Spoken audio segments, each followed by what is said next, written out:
This is the 5-minute sample for Riddles, Brain Teasers, and Trick Questions for Kids by Harold Foster.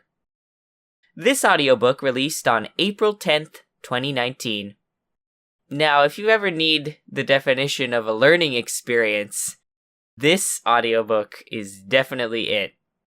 If you listen to it, you'll notice that it has only about 2 hours of actual text, but they wanted me to make it 3 hours long.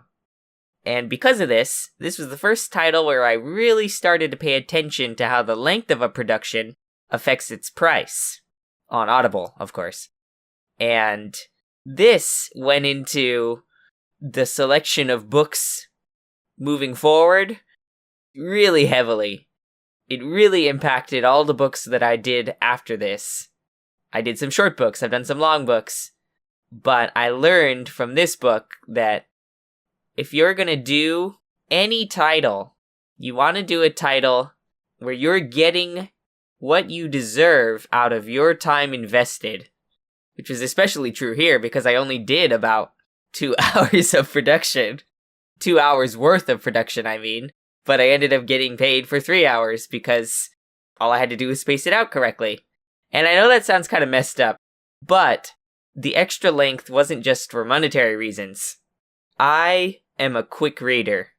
I read really quickly. And this is good for some people because they don't have to pay me as much when I read quickly. But for a kid's book, especially one where it's a question and answer book, I wasn't spacing that correctly. I was spacing the questions and answers too close together and not giving them enough room to breathe. And coupled with me speaking really fast, you can see how this could be an issue, especially for kids. They would hear the joke or they would hear the riddle, and they wouldn't have enough time to think, and then they would just get frustrated. And that can be really bad, like I said, especially for a book aimed towards kids. You want to give them the ability to move and think, and like any kid, think critically. And because this was my first book doing something like this, the way I was doing it was not working. It just didn't sound good. So whether I think they wanted me to lengthen it for monetary reasons, or for the children, as it were, it's kind of irrelevant, really, because it ended up teaching me either way. It ended up teaching me the right way to do it either way. They were both important lessons to learn for the future, and they were definitely not things I would have normally thought about before I started working as an audiobook narrator. I thought it would be as easy as you read, you edit it, and there you go. But this book helped teach me that you gotta take your time. Simple as that, really. And, as for the content of the audiobook itself, quite a few of the jokes and riddles actually made me laugh out loud. I can't recall any of them right now, it's been too long, but there's a couple of meat-focused ones, I think. But here's the thing, and here's the not-so-good thing. Some of them start to repeat towards the end, and that's not good. It's not a deal breaker, at least for me. It's not like, I'm not going to get this for my kid just because a couple of them repeat. And they're worded differently when they do repeat, but I noticed. And if I noticed, that's my motto. If I notice something, I can pretty much guarantee that the listener is going to notice something too. But I'm not going to do anything about it. I'm just there to read it. If it repeats, let that reflect, And this is kind of an interesting thing to note too. If there's like a really bad grammatical error or spelling error, I'll fix it when I read it out loud. One of the books I'm working on right now has a lot of fragmented sentences, and I'll talk about that when I upload its sample. But I'll fix it. I'll do it for you. It's like a free editing service. But, if something just straight up repeats, I gotta read it. There's no way I can just change the words completely. But that's just something I wanted to bring up. Again, not a deal breaker, at least not for me. But it's worth bringing up, I think, especially if you're interested in purchasing the book. I hope you enjoy this 5-minute sample. I believe it's pulled from the Riddles section, so I hope it gets you thinking. Chapter 1. Easy Riddles. Questions and Answers. 1. What belongs to you but is used by others way more than you?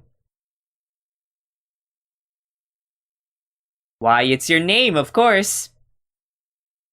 2. Now, my mum is a cloud, my dad is the wind, the cool stream is my son, and the fruits of the land are my daughters. Do you know what I am? The rain. 3. Here's a tricky one. What goes up a chimney when down, but can't go down a chimney when up? An umbrella. 4. What could possibly have a bottom at the top of them?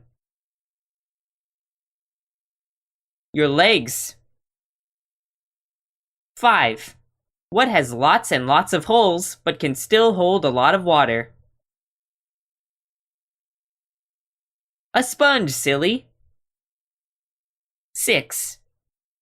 Can you tell me what kinds of stones are never found in the ocean? Stones that are dry. 7. Why is the sun oh so bright? Because it does its homework and always pays attention in class. 8. On a road to somewhere far, I came across a bridge. On that bridge was a man with a bundle of wood, which was neither crooked nor straight. What kind of wood was it? Sawdust. 9. The first woman is a grand master of love. The second woman is a grand master of invaluable gems. The third woman is a grand master of big sticks. The fourth woman is a grand master of shovels. Who are these women? The queens in a pack of cards. 10. A father and his son were enjoying a lovely bike ride until they crashed. Now 2 ambulances came and took them to 2 different hospitals.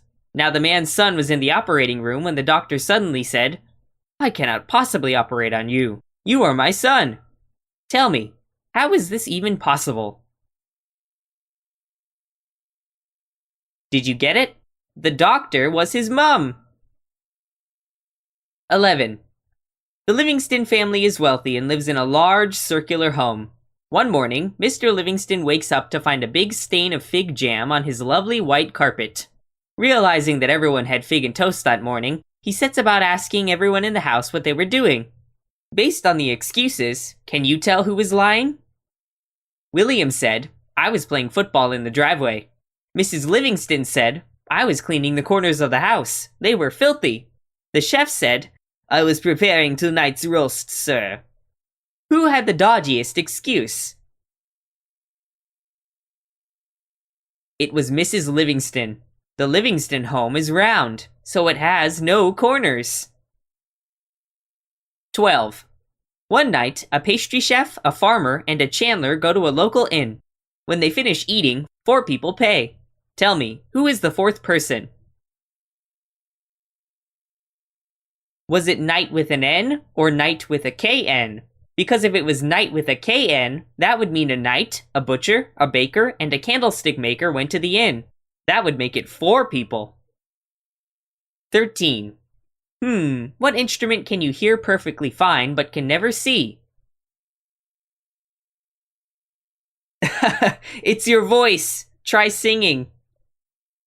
14. A man was cleaning the window panes of a 30-story building when his foot slipped off the rung and sent him tumbling. Thankfully, he didn't get hurt. How did he survive? He was only standing on the 2nd rung of the ladder. The ladder was on the ground floor. 15. I have keys, but I have no locks. I have space, but I have no room. You can enter, but cannot go outside. Do you know what I am? A keyboard.